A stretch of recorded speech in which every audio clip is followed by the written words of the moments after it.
Palakkad NSS engineering കോളേജിലെ ഖത്തറിലെ പൂർവ്വ വിദ്യാർത്ഥി സംഘടനയായ അനെക്സ് ഖത്തർ സംഘടിപ്പിച്ച ഫെൻടെക് എനർജിടെക് കോൺക്ലേവ് സമാപിച്ചു. Conclave Qatar Indian ambassador Vipul ഉദ്ഘാടനം ചെയ്തു.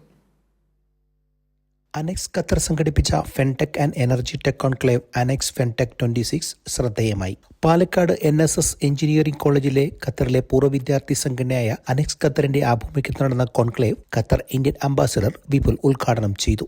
ദോഹ ഹിൽട്ടൺ ഹോട്ടലിൽ നടന്ന കോൺക്ലേവിൽ ഫിൻടെക് എനർജി ടെക് മേഖലകളിലെ ഏറ്റവും പുതിയ സാങ്കേതിക പ്രവണതകളും കൃത്രിമ ബുദ്ധിയുടെ വ്യവസായ പ്രയോഗങ്ങളും ചർച്ചയായി. Digital twins and artificial intelligence വ്യവസായത്തിന്റെ ഭാവി എന്ന വിഷയത്തിൽ IT CAN solutions general manager Ahmed Farshook മുഖ്യപ്രഭാഷണം നടത്തി. ഫിൻടെക് മേഖലയിലെ ഡിജിറ്റൽ പേയ്മെന്റുകളും ഡിജിറ്റൽ മണി ട്രെൻഡുകളും എന്ന വിഷയാസ്പദമാക്കി ഫിൻടെക് അസോസിയേഷൻ ചെയർമാനും ദ ഫൗണ്ടേഴ്സ് മജ്ലിസ് CEOയുമായ Gaurav Sachdeva innovation landscape energy tech and fintech എന്ന വിഷയത്തിൽ നടന്ന പാനൽ ചർച്ചയിൽ Microsoft energy sector CTO doctor Alan Villegas Mohammed Mahmoud Tawakol, cyber security adviser Mandar Sahasrabudhe എന്നിവർ സംസാരിച്ചു. അനെക്സ് പ്രസിഡന്റ് ലീന ഹരിഗോവിന്ദ് സ്വാഗതവും അനെക്സ് സെക്രട്ടറി അനീഷ് നന്ദിയും രേഖപ്പെടുത്തി. വിവിധ രാജ്യാന്തര സ്ഥാപനങ്ങളിൽ നിന്നുള്ള ഉദ്യോഗസ്ഥർ, ബിസിനസ് പ്രതിനിധികൾ, ഉയർന്ന മാനേജ്മെന്റ് പ്രതിനിധികൾ എന്നിവരും അനെക്സ് 26ന്റെ ഭാഗമായി.